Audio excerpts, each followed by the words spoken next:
Did you know it's Dental Health Month? Dr. Laquia Vincent is here to talk about kids' oral health this morning. You are a pediatric dentist at Riley Children's Health. So let's talk about it. And it's interesting, the correlation you're saying between dental health and just overall health. Yes, the mouth is the pathway to the entire body. And I think many times during cold and flu season, we forget that and the impact on your overall health. One thing you have to remember is bacteria get into your body through your mouth. Okay, so what do we need to do as parents? A lot of times our little kids rely on us to make sure they're doing things properly. How many times a day, especially during these kind of sick seasons? And what do we need to do to clear out that bacteria? So one thing we always have to remember, even if we're not feeling well, we still have to brush our teeth.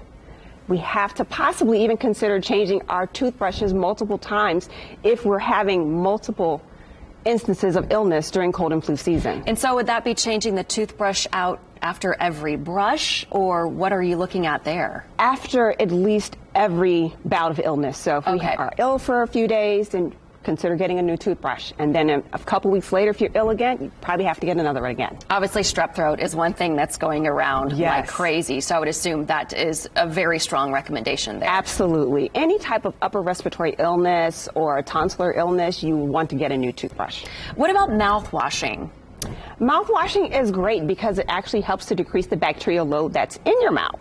So bacteria cause different issues for you. So if we can decrease that bacterial load by using an antibacterial mouthwash, that will be absolutely helpful. And as a pediatric dentist, what is the most common thing kids and parents are doing wrong? That's an easy tweak, maybe saying, oh, if you just do this one extra thing, or is it the length of time brushing?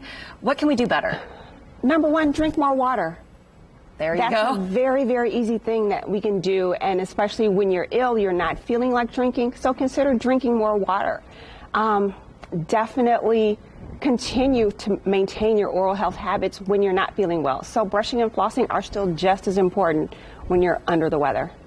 And anything extra you should do when your kids are under the weather, other than changing out to the toothbrushes, any brushing techniques, drinking more water, anything else during that time? You want to monitor the medications that they're receiving, because many medications do have sugar in them. And so that would easily contribute to an increased incidence of cavities, potentially after you deal with that illness. We have been dealing with that too. We brush the kids' teeth just because our usual routine, and then we think, oh, we forgot the medicine. And then we've got to go back and brush all over. And my son's always like, Mom, come on. You got to do it before. Yes. Yep. So we're going to take our medicine and then we're going to brush our teeth.